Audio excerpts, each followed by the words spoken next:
The exciting thing about Camp Monroe is that I think that we've been called a generational camp because generations follow each other to camp, and I think that's been true for us, and it's been true for a lot of our friends that were here at Camp Monroe.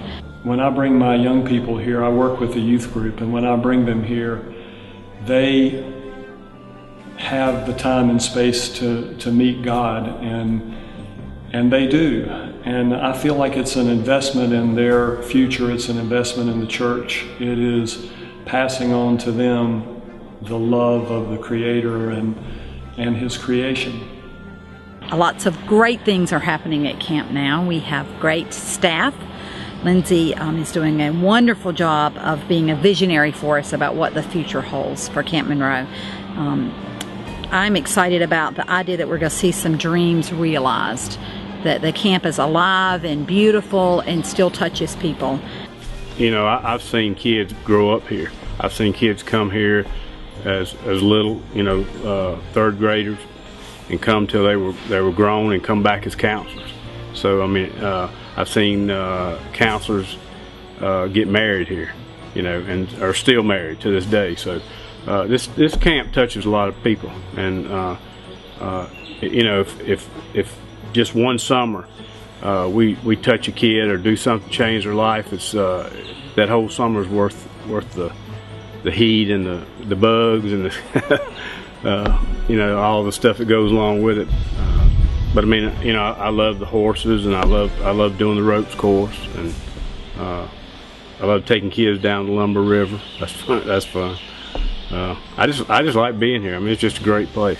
And we were invited to a meeting of the Presbytery and told that something that was going to impact youth was going to take place.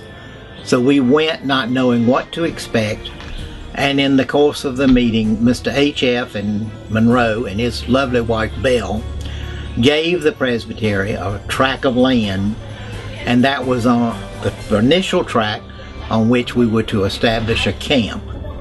This camp was to benefit and serve the youth ministry of the Presbytery. After that, they gave 3 additional tracts of land to where today we have approximately 360 acres in the camp property. I was a member of that group the day it was born, and this is Camp Monroe's 60th year. And we are delighted that it is still here.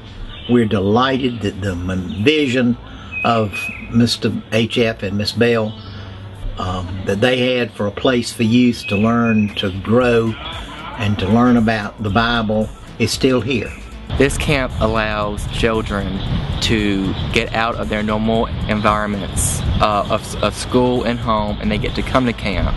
They get to be away from all of the TV and games and video games, and they get to basically live in nature. I chose to be a counselor at Monroe because I thought it'd be a great opportunity to make lifelong friends and grow closer to God. And so when I reached college, I knew that I would be at an age where I could work as a counselor at a camp. And I had been to Monroe at Presbytery Youth Council planning retreats, and I just knew that it was the perfect place for me to work. So I'm really excited to be here. And somehow there's this mysterious connection between God and the outdoors. You just don't get the same thing somewhere else. But I live only 20 miles away, and yet this place allows us to have, as I've said, the time and the space that we need to get away from everything and put our attention on the deeper mysteries of life and how God is at work in their lives and what God will do in their lives. All right, some of the groups that we have that we cater to that are using our facilities are the Presbyterian churches. Both youth, children, and adult groups are coming and using our facilities. But so are churches from different denominations. We also pick up groups that come year after year, like our hospice groups. We have 2 bereavement camps that we offer, and we also have an AA retreat that really has been coming ever since we first begun. So those groups are faithful to us, and so do we also pick up groups like Scouts, and we also are now getting some more weddings, and so these are things that we want to continue to build up. Monroe Camp and Retreat Center, what is special about it is that it is a sacred place for a lot of people. And we have all these different people that are coming and using our facilities.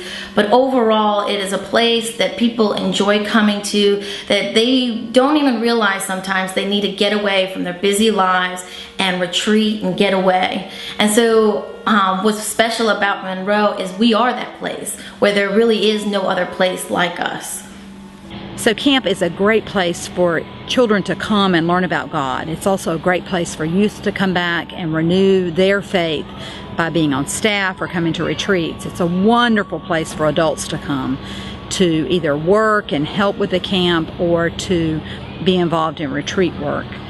God's creation is at its best at Camp Monroe. You can see Him everywhere, from the lake to Boyd Hall to Hafer when there are lots of people in there, to the horses, to just nature all around you. I can leave town and come out here and sit down all by myself, and everything that had me upset is gone. Now we have a wonderful labyrinth. You can come out and walk through the labyrinth, and at the end of that I'm ready to go out and start a new day. It's a very peaceful place to come and unwind and reorganize myself. We are really kicking off this capital campaign in a big way, and we are excited about it.